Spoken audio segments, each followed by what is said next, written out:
കട്ടയിലെ phone സംസാരിക്കും കീക്കുന്റെ അടുത്ത്. അതാണ്ട് കീക്കു ഇരിക്കുന്നു. എന്നും ഒന്നും ചോദിച്ചു വീട്ടിലെപ്പ എത്തിയെന്ന് ചോദിച്ചു.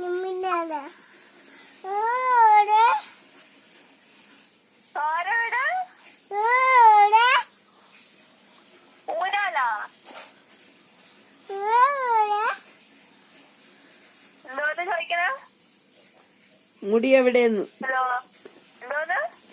മുടി എവിടെയെന്ന്